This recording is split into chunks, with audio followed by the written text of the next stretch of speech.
ప్రసాద్ది ఒకప్పుడు చాలా గొప్ప కుటుంబం. కానీ ప్రసాదు వ్యాపారంలో నష్టాలు రావటం వల్ల, అప్పుల పాలు కావటం వల్ల వాళ్ళ పరిస్థితి తలకిందులైంది. కొడుకు రమేష్ చేసే చిన్న ఉద్యోగం, ఆ జీతం అప్పులు వడ్డీలకే సరిపోయేది కాదు. ఇలాంటి కష్టకాలంలో కోడలు అనామిక ఇంటి బాధ్యతను తన భుజాలపై వేసుకుంది. కుటుంబం పస్తులుండకూడదని, అప్పుల వాళ్ల దరిదాపుల్లోకి కూడా రాకూడదని ఆమె ఒక చిన్న తోపుడు బండి మీద అరిటాకు బిర్యానీ అమ్మటం మొదలుపెట్టింది. కానీ అహంకారం, పరువు గురించి ఎక్కువగా ఆలోచించే అత్తగారు శారదకు కోడలు రోడ్డు మీద బండి పెట్టుకుని వ్యాపారం చేయటం ఏమాత్రం ఇష్టం లేదు. ప్రతిరోజు అనామికను తన మాటలతో పొడుస్తూనే ఉండేది శారద. ఓ రోజు ఉదయం సమయంలో అనామిక వంటగదిలో బిర్యానీ కోసం కూరగాయలు తరుగుతూ, మసాలాలు నూరుతూ ఉంటుంది. రమేష్ ఆమెకు సహాయం చేస్తూ ఉంటాడు. అక్కడికి శారద కోపంగా వస్తుంది. ఏంటి ఈ దరిద్రం? ఇల్లంతా ఒకటే ఉల్లిపాయల వాసన, మసాలాల వాసన. నా కర్మ కాలిపోయి ఇంట్లో అడిగెట్టా. ఒకప్పుడు ఈ ఇంట్లో నెయ్యి వాసనలొచ్చేవి. ఇప్పుడు చూస్తే రోడ్డు మీద అడుక్కునే వాళ్ళ గుడిసెలక తయారైంది ఈ ఇల్లు. అత్తయ్య, బిర్యానీకి మసాలా నూరుతున్నాను కదా, అందుకే కొంచెం వాసన వస్తుంది. త్వరగా వంట పూర్తి చేసి ఇల్లంతా శుభ్రం చేసి అగరొత్తులు వెలిగిచ్చేస్తానులేండి. దయచేసి కోప్పడకండి. కోప్పడక ఇంకేం చేయమంటావే? నువ్వు చేసి ఈ దరిద్ర పనికి ఊర్లో వాళ్ళందరి ముందు నేను తల ఎత్తుకోలేకపోతున్నాను. మా కోడలు రోడ్డు మీద నిలబడి బిర్యానీ అమ్ముకుంటుందని చెప్పుకోవడానికి నాకే అసహ్యంగా ఉంది. ఆ పక్కింటి సరోజ నన్ను చూసి ఎట్ట నవ్విందని నిన్న తెలుసా నీకు? అసలా పరువు తీస్తున్నావు కదే నువ్వు. అమ్మా, ఎందుకు పొద్దున్నే అనామికని అలా అంటావు? తను చేసేది దొంగతనం కాదు, కష్టం. నా ఒక్కడి జీతం ఈ ఇంటి అప్పులకి ఖర్చులకి సరిపోవటం లేదనే కదా తను కూడా అంత కష్టపడుతుంది. నువ్వు అర్థం చేసుకోవెందుకు? ఓహో, పెళ్ళానికి వత్తాసి బలుగుతున్నాడమ్మా. నేననేది ఏంటంటే, ఆడద రోడ్డు మీద బండి పెట్టుకుని నిలబడ్డం ఏంటి అని. ఇంట్లో ఉండి ఏ కుట్టు మిషన్ కుట్టుకోవచ్చుగా అమ్మాయి. ఇట నలుగురు మగాళ్ళ మధ్య బిర్యానీ బండి పెట్టుకుని మన పరువు బజార్న పడి ఎలా ఏంటి? శారదా, నోరు అదుపులో పెట్టుకుంటే మంచిది. తనేమీ మన పరువు బజార్ను పడేయటంలా మన పరువు నిలబెడుతుంది. అప్పుల వాళ్ళ ఇంటికొచ్చి మనల్ని బజార్ను లాక్కుండా ఆపుతుంది అనామిక. కష్టమే. వ్యాపారంలో నష్టపోయి ఇంట్లో కూర్చున్న నాకే లేని పరువు కష్టపడి పనిచేస్తున్న ఆ తల్లికి ఎందుకు అడ్డొచ్చిద్ది? అవునులేండి, మీ ఇంట్లో అందరికీ ఆవిడ మహాలక్ష్మిలా కనిపించుద్ది. నాకు మాత్రం రోజు రోజుకి నరకంగా ఉంది. ఏదో ఒకరోజు ఈ బిర్యానీ బండి వల్ల మనకి పెద్ద అవమానం జరగకపోతే అప్పుడు అడగండి నన్ను. అత్తయ్య, కష్టపడితే వచ్చేది చెమట వాసన మాత్రమే, అవమానం కాదు. మీరు నా మీద కోపడినా నాకు మీ మీద గౌరవం తగ్గదు. సమయం అవుతుంది, నేను బండి దగ్గరికి వెళ్ళాలి. అలా అత్తగారు ఎన్ని మాటలన్నా అనామిక ఎప్పుడూ ఎదురు చెప్పలేదు. తన పని తాను చేసుకుంటూ వెళ్లేది. అనామిక చేసే అరటియాకు బిర్యానీకి ఊళ్ళో మంచి పేరొచ్చింది. స్వచ్ఛమైన నెయ్యి, ఇంట్లో నూరిన మసాలాలు, దానికి తోడు అరటియాకులో కట్టివ్వటం వల్ల ఆ బిర్యానీకి ఒక ప్రత్యేకమైన రుచి ఉండేది. అలా ఒకరోజు సాయంత్రం అనామిక తన బండి దగ్గర వ్యాపారం చేసుకుంటుంది. వాతావరణం అకస్మాత్తుగా మారిపోయి నల్లటి మబ్బులు కమ్ముకున్నాయి. అప్పుడు బిర్యానీ బండి దగ్గర కస్టమర్ల రద్దీ ఉంది. అమ్మా అనామిక, నాకు 2 పార్సిల్ కట్టమ్మా, వర్షం వచ్చేలాగా ఉంది, త్వరగా వెళ్ళాలి. ఇదిగో అన్నయ్య, అరిటాకులో వేడివేడిగా కట్టాను, తీసుకోండి. వర్షం వస్తే తడవకుండా జాగ్రత్తగా వెళ్ళండి. నీ బిర్యానీ తింటే కడుపు నిండటమే కాదు తల్లి, మనసు కూడా నిండుతుంది. ఆ ఆకు వాసనకి సగం ఆకలి తీరిపోతుంది. నాకు ఒక ప్లేట్ ఇక్కడే పెట్టమ్మా. కూర్చోండి బాబాయ్ గారు, ఇప్పుడే వేడివేడిగా వడ్డించేస్తాను. ఇంతలో ఒక్కసారిగా పెద్ద వర్షం మొదలవుతుంది. కస్టమర్లంతా బండికి ఉన్న చిన్న గొడుగు కిందకి చేరారు. అనామిక మాత్రం గొడుగు కింద కస్టమర్లను నిలబెట్టి తాను వర్షంలో తడుస్తూనే బిర్యానీ పార్సిల్ కడుతుంది. వర్షం ఎంత పడుతున్నా ఆమె పెదవిపై చిరునవ్వు చెదరలేదు. కస్టమర్లకు ఇబ్బంది కలగకుండా, వంటకాలు తడవకుండా చాలా జాగ్రత్తగా చూసుకుంటుంది. సరిగ్గా అదే సమయానికి ఆ ఊరికి ఫేమస్ ఫుడ్ వ్లాగర్ కార్తీక్ తన కెమెరాతో అక్కడికి వర్షంలో తడుచుకుంటూ పరుగున వచ్చాడు. హలో ఫుడీస్, ఈ వర్షంలో దొరికిన చిన్న షెల్టర్ ఈ బిర్యానీ బండి. కానీ ఇక్కడికి రాగానే నా ముక్కు పుటాలను అదిరిపోయే ఒక మంచి మసాలా వాసన తాకింది. వావ్, ఏంటి ఆ వాసన? అప్పుడు కెమెరాను అనామిక వైపు తిప్పుతూ, ఫ్రెండ్స్ ఇక్కడ చూడండి, ఇంత పెద్ద వర్షం పడుతోంది, ఈ అక్క మాత్రం తడుస్తూనే చిరునవ్వుతో కస్టమర్లకు వడ్డిస్తోంది. అది ప్లాస్టిక్ కవర్లలో కాదు, స్వచ్ఛమైన అరిటాకులో అంటూ కార్తీక్ అనామిక దగ్గరికి వస్తాడు. అక్క నమస్తే, నా పేరు కార్తీక్. నేను యూట్యూబ్లో ఫుడ్ వీడియోలు చేస్తుంటాను. ఇంత వర్షంలో కూడా ఏమాత్రం విసుక్కోకుండా తడుస్తూనే ఇలా పనిచేస్తున్నారు. అసలు ఈ అరిటాకు బిర్యానీ కాన్సెప్ట్ ఏంటక్కా? నమస్తే బాబు, ఇందులో పెద్ద కాన్సెప్ట్ ఏమీ లేదు. ప్లాస్టిక్ వాడడం ఆరోగ్యానికి మంచిది కాదు కదా అని వేడివేడి అన్నం అరిటాకులో పడితే ఆ రుచి వేరు. ఆరోగ్యానికి కూడా కొంచెం చాలా మంచిది కదా, అందుకే మా మావయ్య సలహా మేరకి ఇలా అరిటాకుల్లో కట్టిస్తున్నాను. వర్షం వస్తే నాకే ఉంది బాబు, బట్టలు ఆరబెట్టుకుంటే ఆరిపోతాయి.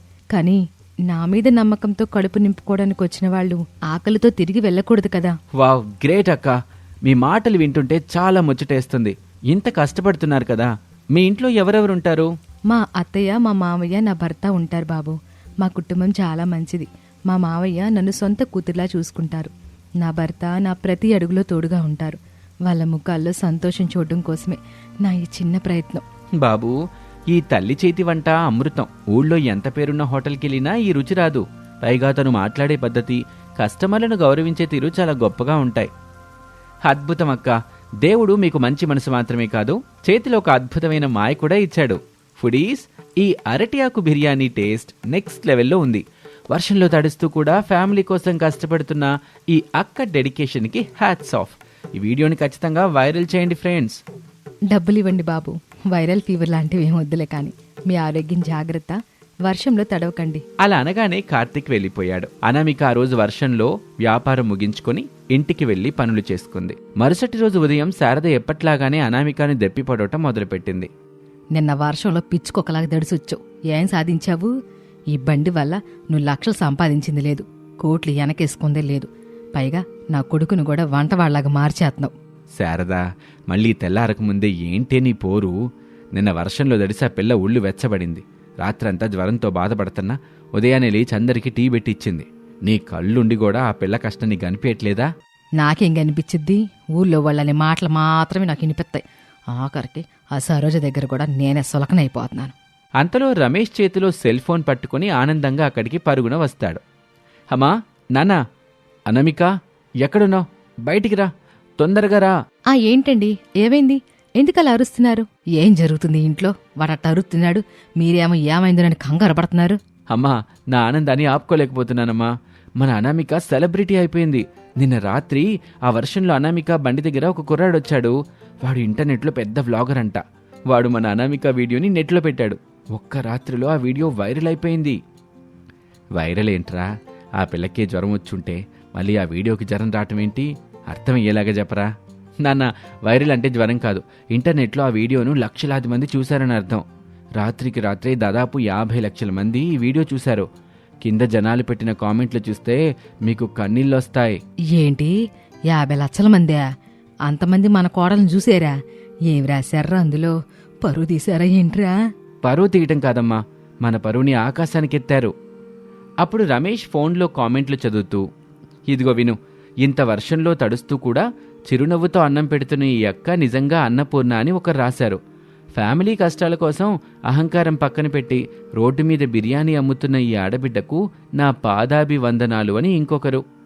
ఆ అత్తమావులి ఎంత అదృష్టవంతులో ఇలాంటి కోడలు దొరికినందుకు అని వేలాది మంది కామెంట్లు పెట్టారమ్మా.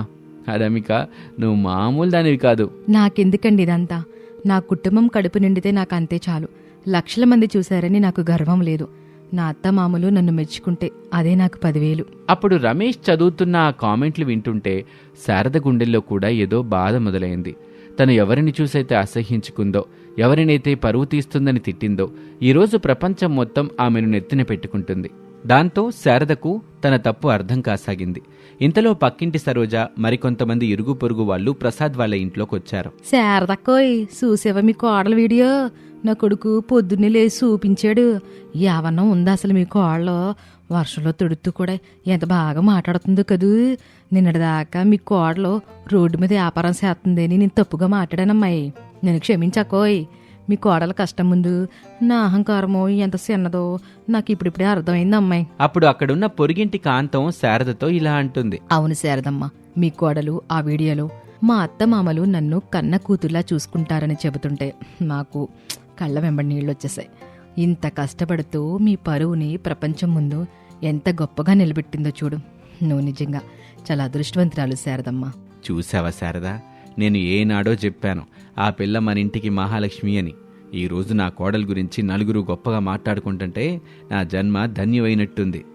ఆ మాటలకు శారద కళ్ళు చెమర్చాయి. అనామిక చేసిన త్యాగం, చూపించిన ఆ ప్రేమ ముందు తాను ఓడిపోయానని ఆమెకు స్పష్టంగా అర్థమవుతుంది. ఇరుగు పొరుగు వాళ్లు వెళ్లిపోయిన తర్వాత శారద మెల్లగా అనామిక దగ్గరకు వెళ్ళింది. అనామిక, ఏమైందత్తయ్య? ఎందుకు ఏడుస్తున్నారు? ముందు కళ్ళు తుడుచుకోండి. నన్ను క్షమించమ్మా.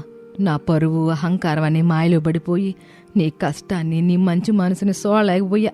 నువ్వు పడుతున్న చెమటను చూసి అసహించుకున్నానే గాని ఆ చెమట చుక్కలే మొహు 2 పూట్ల అన్నం పెడుతున్నాయని గ్రహించలేకపోయానమ్మా. ఈ ఇంటి కోసం ఇంత కష్టపడుతున్న నిన్ను పనికి మాలిన మాటలతో ఎంతో బాధ పెట్టా. నాకు క్షమాపణ చెప్పే అర్హత కూడా లేదు తల్లి. అత్తయ్య, దయచేసి అలా అనకండి. తల్లి తన పిల్లల మీద కోపడినట్లే మీరు నా మీద కోపడ్డారు. అందులో తప్పేముంది? మీరు నన్ను కూతుర్లా అక్కును చేర్చుకున్నారు. నాకంతకంటే ఇంకేం కావాలి?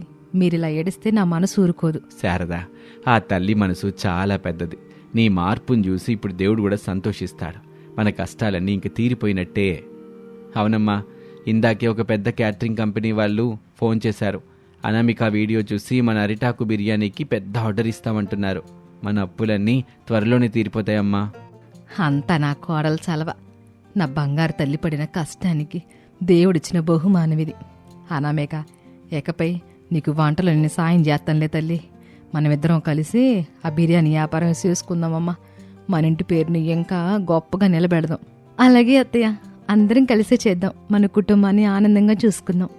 అలా ఆ తర్వాత రోజు నుంచి శారద కూడా అనామికతో కలిసి బండి దగ్గరికి వెళ్ళటం మొదలుపెట్టింది. అత్తాకోడలిద్దరూ కలిసి ఎంతో సంతోషంగా అరిటాకు బిర్యానీ వ్యాపారాన్ని అభివృద్ధి చేశారు. అనామిక చేసిన కష్టం, శారదలో వచ్చిన మార్పు ఆ కుటుంబాన్ని ఆర్థికంగానే కాదు మానసికంగా కూడా చాలా బలోపేతం చేశాయి. కుటుంబం అంటే ఒకరినొకరు అర్థం చేసుకుని కష్టాల్లో తోడుగా నిలబడ్డమేనని వాళ్ళు ఊరందరికీ ఆదర్శంగా చెప్పారు. అప్పటినుంచి ఆ ఇంట్లో అప్పుల బాధలు తొలగిపోయి జననం, మరణం, సిరి సంపదలు వెలివిరిశాయి. అందరూ సుఖ సంతోషాలతో జీవించసాగారు. ఇది వాల్టి కథ. మరొక ఆసక్తికర కథలో మళ్ళీ కలుద్దాం. అంతవరకు సెలవు. నమస్తే. ప్రసాద్ కుటుంబంలో పెద్ద కోడలు అనామిక శాంతమూర్తి. ఎంత కష్టమైనా ఎదురు చెప్పకుండా ఇంటి పనులన్నీ తనే చూసుకుంటుంది. కాని అత్తగారు శారదకు ఆమె ఎంత చేసినా తక్కువే. రెండో కోడలు అవని, మూడో కోడలు అంజలి. వారి మాటలతో అత్తని బురిడి కొట్టిస్తూ పనుల నుంచి తప్పించుకుంటూ ఉంటారు వీళ్ళిద్దరు.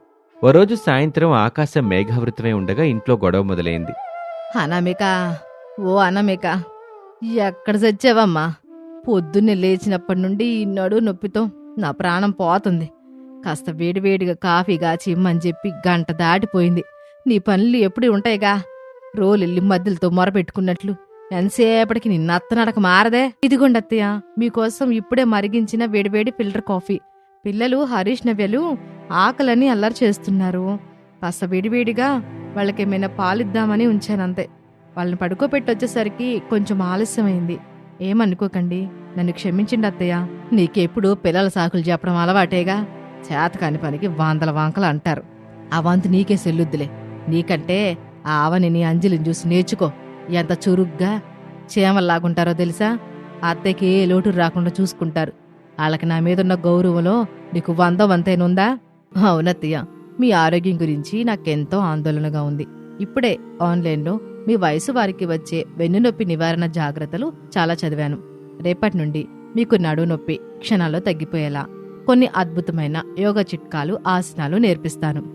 అవునత్తయ్య, అవని చెప్పింది అక్షరాల నిజం. నేను కూడా మీకు భవిష్యత్తులో తలనొప్పి, ఒంటి నొప్పులు రాకుండా ఉండడానికి ఇంటర్నెట్లో వెతికి ఒక ఖరీదైన హెర్బల్ ఆయిల్ ఆర్డర్ చేశాను. అది వాడితే మీ నొప్పులన్నీ మాయమైపోతాయి. మన అనామిక అక్కయ్యకి ఇలాంటి ఆధునిక పద్ధతులు, ఫోన్లలో వెతికే టెక్నాలజీల గురించి ఏం తెలుసులండి. ఆమెకి ఇలాంటివన్నీ పట్టవు. పర్వాలేదులే చెల్లెమ్మ, మీ ఇద్దరికి అత్తయ్య ఆరోగ్యం మీద ఇంత శ్రద్ధ ఉన్నందుకు సంతోషం. మీరు చెప్పిన యోగాసనాలు, ఆర్డర్ చేసిన నూనెలు వచ్చే వరకు ఆగకుండా ప్రస్తుతానికి అత్తయ్యకి నడునొప్పి నుంచి తక్షణ ఉపశమనం లభించేలాగా వేడి నీళ్ళ కాపడం సిద్ధం చేసి పెడతాను. చాలే నీ వేడి నీళ్ళ కాపడాలు. మీ అమ్మమ్మల కాలం నాటి పాత పద్ధతులు ఇంకా వదిలిపెట్టడం లేదు నువ్వు. ఆ కాపడం కంటే నా కోడలు తెచ్చే చట్టకాలే నాకు నయం. అయినా ఇప్పుడు నా నడువు నొప్పి కంటే బయట వాతావరణం చూస్తుంటేనే ఎక్కువ భయమేస్తుంది. మబ్బులు భయంకరంగా కమ్ముకుంటున్నాయి. ఈదురు గాలులు మొదలయ్యాయి.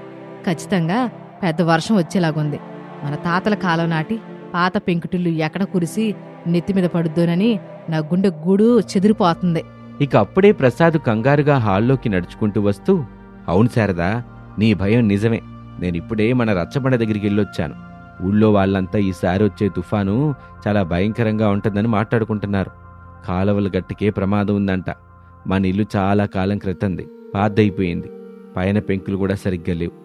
ఎక్కడ గాలి వానికి కొట్టుకుపోతామేమోనని ఆందోళనగా ఉంది. నాన్న, మీరేం కంగారు పడి ఆరోగ్యం పాటు చేసుకోకండి. ఈ గాలి వాన తగ్గిన వెంటనే రేపొద్దున్నే నేను, సురేష్, అరుణ్ ముగ్గురం కలిసి పెంకులు సరిచేసే నైపుణ్యం గల మనుషుల్ని పిలుచుకొస్తాం. ఇల్లంతా శుభ్రంగా బాగు చేయిద్దాం. అవునన్నా, అన్నయ్య చెప్పింది నిజం. ఈ ఒక్క రాత్రికి వర్షం పడకుండా ఎలాగోలా గడిచిపోతే చాలు. రేపటి నుంచి మన పనులని మనమే చూసుకోవచ్చు. అలా ఉండగా ఆ రాత్రి నుంచి ఊళ్ళో కుండపోత వర్షం ప్రారంభమైంది. రాత్రంతా వర్షం పడుతూనే ఉంది. మరుసటి రోజు ఉదయానికి వర్షం మరింత బీభత్సంగా మారింది. చుట్టుపక్కల నదులు పొంగిపొర్లుతున్నాయని రేడియోలో వార్తలు వస్తున్నాయి. ఊరి చివరన ఉన్న కాలువ తెగి నీరు ఊళ్ళోకి వచ్చే ప్రమాదం ఏర్పడింది. అన్నయ్య, రమేష్ అన్నయ్య, పరిస్థితి చాలా ఘోరంగా ఉంది. ఊరి చెరువు కట్ట తెగిపోయేలా ఉంది. మాంసం మార్కెట్ వీధి మొత్తం నీటితో నిండిపోయింది. ఏంటరుణ్, అంత ప్రమాదంగా ఉందా? నాన్న, మనం వెంటనే పంచాయతీ ఆఫీస్కి వెళ్ళి ఇసుక బస్తాలు తీసుకురావాలి, లేదంటే ఊళ్ళోకి నీళ్ళు వచ్చేస్తాయి. అవును నాయనా, ఆలస్యం చేయకూడదు. నేను కూడా మీతో వస్తాను. మావయ్య, మీ వయసుకి ఈ వర్షంలో బయటికి వెళ్లడం మంచిది కాదు. రోడ్డు మొత్తం నీళ్లతో నిండుంది. నువ్వూరు కానామిక, ఇంట్లో మగవాళ్ళు వెళ్తుంటే ఆపడం ఏంటి? వాళ్ళు వెళ్తేనే మన ఇల్లు పొలాలు సురక్షితంగా ఉంటాయి. అవునదినా, మేమంతా కలిసి త్వరగా వెళ్ళొచ్చేస్తాం. మీరు ఇంట్లోనే ఉండండి. అలా ప్రసాదు, రమేషు, సురేషు, అరుణ్ నలుగురు కలిసి ఊరి ప్రజలకు సహాయం చేయటానికి, కట్టను కాపాడడానికి బయలుదేరారు. కానీ వారు వెళ్లిన గంటకే వర్షం మరింత ఉగ్రరూపం దాల్చింది. ఈదురుగాలులతో పాటు వడగండ్ల వాన కూడా కురవటం మొదలైంది. ఊళ్ళో విద్యుత్ సరఫరా నిలిచిపోయింది. అప్పుడు పాత పెంకుటింట్లో ఒక్కొక్క చోట నుంచి నీళ్లు కారటం ప్రారంభమైంది.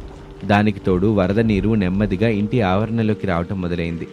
శారద భయంతో వణికిపోతుంది. అవని, అంజలిలు ఏం చేయాలో తోచక ఏడవటం ప్రారంభించారు. అయ్యో భగవంతుడా, ఇదేం విపత్తు నాయన! ఇల్లు మొత్తం కూరుతుంది. నా అల్మరాలో ఉన్న పట్టు చీరలు, బీరువాలో ఉన్న బంగారపు నగలు అన్నీ పాడైపోతాయి. నా మొగుడు, కొడుకులు ఎక్కడున్నారు? ఫోన్ సిగ్నల్ కూడా అందట్లేదు. అంజలి, నాకు చాలా భయంగా ఉంది. నీళ్లు మన గుమ్మం లోపలికి వచ్చేస్తున్నాయి. టెక్నాలజీ కూడా పనిచేయట్లేదు. ఇంటర్నెట్ లేదు. ఎవరికి మెసేజ్ పెట్టలేకపోతున్నాను. అక్క, మన ప్రాణాలు పోతాయేమో. ఈ పాత ఇల్లు కూలిపోతే మనం ఎక్కడికి పోవాలి? అత్తయ్య, మీరు ఏదైనా చెయ్యండి. అవని, అంజలి, ఏడవడం ఆపండి. ఏడిస్తే ఈ సమస్య తీరదు. అత్తయ్య, మీరు ధైర్యంగా ఉండండి. నేనున్నాను కదా. నువ్వు ఊరుకా, నువ్వేం చేస్తావే? నువ్వేమైనా 18 చదువులు చదివావేంటి? నీ మొగుడు కూడా ఎక్కడ లేడు.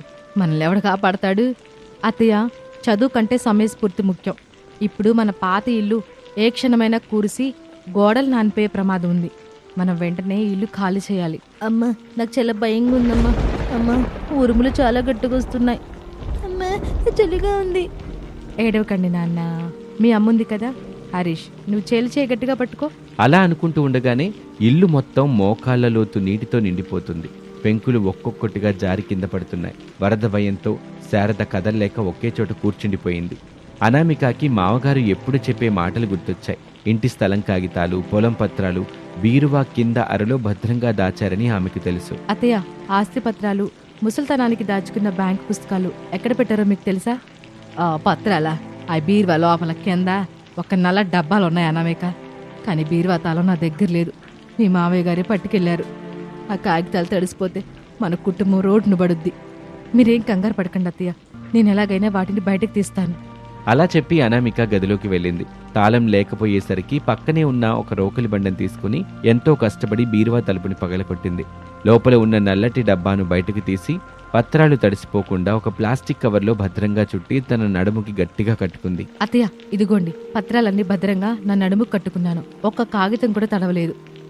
అనామిక, ఎంత మంచి పని చేశావే. ఆ పత్రాలే లేకపోతే మా మోసల ప్రాణాలకి ఇలువే ఉండేది కాదు. అత్తయ్య, ఇవి మన కుటుంబ భవిష్యత్తు. ఇప్పుడు మనం మాట్లాడే సమయం లేదు. వరద నీళ్లు బాగా పెరిగిపోతున్నాయి. మనం వెంటనే ఊరి చివరన కొండపై ఉన్న లక్ష్మీ నరసింహస్వామి దేవాలయానికి చేరుకోవాలి. ఆ గుడి ఎత్తులో ఉంది కనుక నీరక్కడికి రాదు. అక్క, నువ్వు చెప్పినట్లే పిల్లలిద్దరికీ వెచ్చని స్వెటర్లు, మనందరికీ కొన్ని మందపాటి బట్టలు ఈ బ్యాగ్లో సర్దేశాను. చలి బాగా ఎక్కువగా ఉంది కదా. వర్షంలో తడిస్తే పిల్లలకి జ్వరం వస్తుందని నా పాత సాల్వాలు కూడా ఇందులో వేశానక్క. నేను కూడా వంటగదిలోకి వెళ్ళి ఉదయం వండిన అన్నం, నిల్వ ఉండే పొడి పచ్చడి ఒక డబ్బాలో పెట్టానక్క. దారిలో తాగడానికి 2 మంచినీళ్ళ బాటిల్స్ కూడా ఈ సంచిలో అమర్చాను. ఈ వర్షంలో మనకి ఏది దొరుకుతుందో లేదోనని కొన్ని ప్లేట్లు కూడా పెట్టానక్క. చాలా మంచి పనిచేశారు చెల్లెమ్మలో. ఇప్పుడు మీ ఇద్దరిని చూస్తుంటే నాకెంతో ధైర్యంగా ఉంది. అంజలి, నువ్వు హరీష్ నవ్వే చేతులు గట్టిగా పట్టుకో. వాళ్ళు ఈ చీకటికి ఉరుముల శబ్దాలకి భయపడుతూ ఉంటారు. జాగ్రత్తగా చూసుకోవాల్సిన బాధ్యత నీదే. అవని, నువ్వు మావయ్య గారి పాత డైరీతో పాటు బీరువాలో ఉన్న ఆయన అత్యవసర మందులు ఆ డబ్బాను కూడా బ్యాగ్లో వేసుకో. ఆ మందులు చాలా ముఖ్యం. నేను అత్తయ్యని నడిపిస్తూ మీ వెనకాల వస్తాను. అనామిక, నా వల్ల నడవడం సాధ్యం కాదమ్మా. నా కాళ్ళు పక్షవాతం వచ్చినట్టు చలికి పూర్తిగా ముద్దుబారిపోయాయి. ఈ నడువు నొప్పి నన్ను నిలబడినీయట్లేదమ్మా. ఈ గడ్డ కట్టే చలి నా ప్రాణాన్ని తీసేలా ఉంది. నన్ను ఇక్కడే వదిలేసి మీరైనా వెళ్ళి ప్రాణాలు దక్కించుకోండి. నా కోసం మీరెందుకు ప్రమాదంలో పడాలి? అత్తయ్య, ఎంత మాట అన్నారు? మిమ్మల్ని ఈ పాత ఇంట్లో వదిలేసి మేమంతా ప్రాణాలతో బయటపడతామా? మనం ఒకరికొకరు తోడుగా ఉంటే మంచి కుటుంబం అత్తయ్య. మీ పెద్ద కోడలు ప్రాణాలతో బ్రతుకుండగా మీకు ఎలాంటి ప్రమాదము రాదు. ఇదిగో నా చేతిని గట్టిగా పట్టుకోండి. నా భుజంపై ఆనుకొని నెమ్మదిగా అడుగులు వేయండి. ధైర్యం తెచ్చుకోండి అత్తయ్య. పదండి వెళ్దాం. అలా అనుకుంటూ ఉండగా బయట వర్షం హోరున కురుస్తోంది. వీధులన్నీ చెరువుల్ని తలపిస్తున్నాయి. కరెంటు స్తంభాలు కూలిపోయి చీకటి కమ్ముకుంది. అనామిక ఒక చేత్తో టార్చ్ లైట్ పట్టుకొని మరో చేత్తో అత్తగారు శారదను పట్టుకుని ధైర్యంగా ముందుకు నడిపించింది. అవని, అంజలిలు పిల్లల్ని పట్టుకుని అనామికను అనుసరించారు. అనామిక ఎక్కడా వెనక్కి తిరిగి చూడకుండా నెమ్మదిగా నీటిలో అడుగులు వేస్తూ అందరినీ సురక్షితంగా కొండపై ఉన్న దేవాలయానికి చేర్చింది.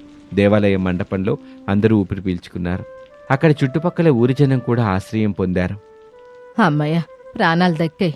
భగవంతుడా, నా కోళ్ళ అనామిక లేకపోతే ఈరోజు మేమంతా ఆ పాతింట్లోనే సమాధి అయిపోయేవాళ్ళం.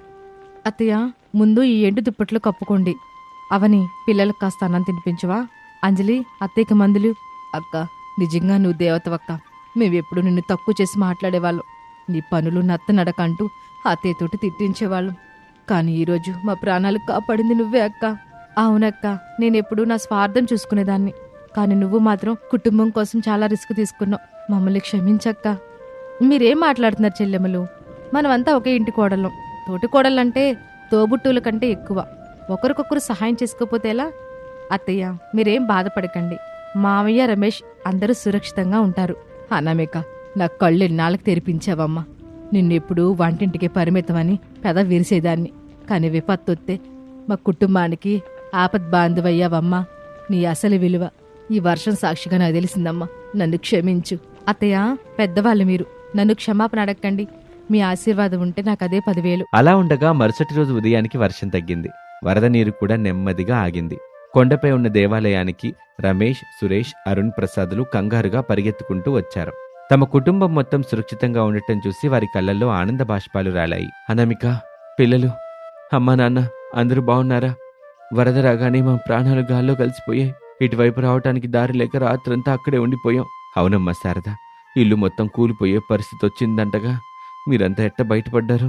ఏవండి, మీ పెద్ద కోళ్ళ అనామిక వల్లే మేము ఈరోజు ప్రాణాలతోటున్నాం. తనే ధైర్యం చేసి పిల్లల్ని నన్ను కొండపైకి తీసుకొచ్చింది. అంతేకాదు, మన ఇల్లు, పొలం పత్రాలను కూడా తడవకుండా అనామికే కాపాడిందండి. నిజమా అనామిక? ఎంత గొప్ప పని చేశావమ్మా. మా 20 ఏళ్ల కష్టం, ఆ కాగితాలు, వాటిని కాపాడి మాకు పునర్జన్మించావు తల్లి. వదినా, నిజంగా నీకు సాటి ఎవరూ లేరు. అవునన్నయ్య, వదిన వంటింటి కోడలు మాత్రమే కాదు, మన కుటుంబానికి నాయకురాలు. అనామిక, ఎన్నాళ్ళు ఈ ఇంటి బాధ్యతలు నా దగ్గరున్నాయి. కానీ ఈ రోజు నుంచి ఈ కుటుంబానికి పెద్ద దిక్కు నువ్వేనమ్మా. ఈ తాళాలు నువ్వే ఉంచుకో. అత్తయ్య, ఈ తాళాలు మీ దగ్గరే బావుంటాయి. మీ ఆశీర్వాదాలు, మావయ్య గారి మార్గదర్శకత్వం ఉంటే చాలు మాకు. మనమంతా కలిసి ఉమ్మడిగా ఉంటే ఎంతటి కష్టానైనా దాటొచ్చు అత్తయ్య. నాకదే సంతోషం. అలా అనామిక మాటలకి కుటుంబ సభ్యులందరూ సంతోషించారు. పాత ఇల్లు దెబ్బతిన్నా వారి మనసులు మాత్రం ఒక్కటయ్యాయి. ఆ తర్వాత ప్రసాదు, రమేష్లు కలిసి ఇంటిని మరింత పటిష్టంగా నిర్మించుకున్నారు. ఆ కోడలు ముగ్గురు కలిసికట్టుగా ఇంటి పనుల్ని పంచుకుంటూ అత్తమామల్ని ఎంతో ప్రేమగా చూసుకోవటం మొదలుపెట్టారు. అలా వర్షం కురిపించిన బాధ్యతల్ని భుజానికెత్తుకొని ఆ కుటుంబానికి ఆపద్బాంధవిగా నిలిచింది ఆ ఇంటి పెద్ద కోడలు అనామిక. ఆ రోజు నుంచి ఆ కుటుంబం మొత్తం సుఖ సంతోషాలతో, అష్టైశ్వర్యాలతో హాయిగా జీవనం సాగించారు. ఇది వాల్టి కథ. మరొక ఆసక్తికర కథలో మళ్ళీ కలుద్దాం. అంతవరకు సెలవు. నమస్తే.